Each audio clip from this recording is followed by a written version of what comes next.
So here we have the Nissan Qashqai on a 67 plate. I'm going to start off by showing you around the outside of the car, and then we'll hop in and run through some controls on the inside. From the outside, you can see it's a 5-door car with alloy wheels and tinted windows. We're going to start off inside the boot area of it. First, as we approach the back of the car, you can see we have reversing sensors, plenty of boot space, along with that 60-40 split folding rear seat, should you wish to increase this space even further. And then underneath this vinyl boot liner, which would have been an additional extra, you have even more space again. And these trays, there's 2 of them, can be removed completely should you wish to.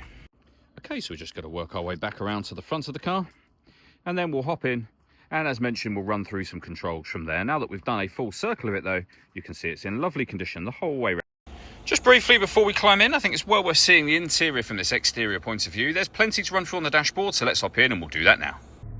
Okay, now that we're inside the car, we're going to start with the dials. On the left-hand side, first of all, we have the rev counter and coolant temperature gauge. On the right-hand side, the speedometer and fuel gauge. In the centre, you can see the total miles. They are 51,359. The information displayed above that can be changed using buttons on the steering wheel. For example, you can have that digital readout for the speedometer. You've also got a satellite navigation menu available, amongst other things, including your audio, as you saw just there, and your satellite navigation. We back out to the steering wheel. On the left-hand side, we have stereo controls. These buttons change that information we were going through just a moment ago. We have cruise control, speed limiter, and our phone controls, all on the right-hand side. Into the center next. It's a touchscreen. You have a few physical buttons down each side, one of which, for example, is where you'll pair your phone, as you can see. We have the radio. So this car's got AM, DAB, and FM radio. We have a CD player, Bluetooth audio, and an auxiliary input as well. Satellite navigation is accessed up here. And if we pop the vehicle into reverse, you'll also see the 360 parking camera. So reversing camera and a bird's eye view image of exactly where the car is parked right now. And it goes a couple of steps beyond that.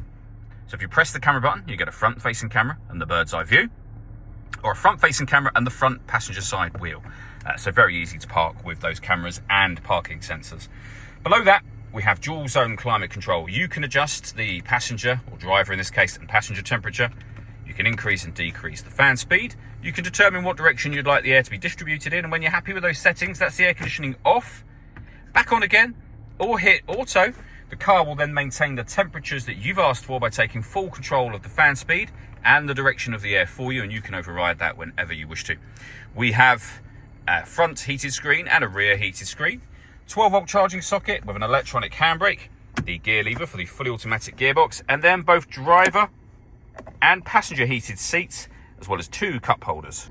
Last thing I wanted to mention is the panoramic glass roof. There is a button up here that will open that sun visor all the way to the back of the rear seats, and as you can see, once that's fully open, that lets in a huge amount of extra light to this cabin area. The glass section itself is fixed in place here. All that leaves me to say is thank you for taking the time to watch this video. If you'd like to come and see the car for yourself and have a test drive, please feel free to give us a call here at Surrey Specialist Cars. We'd love to hear from you.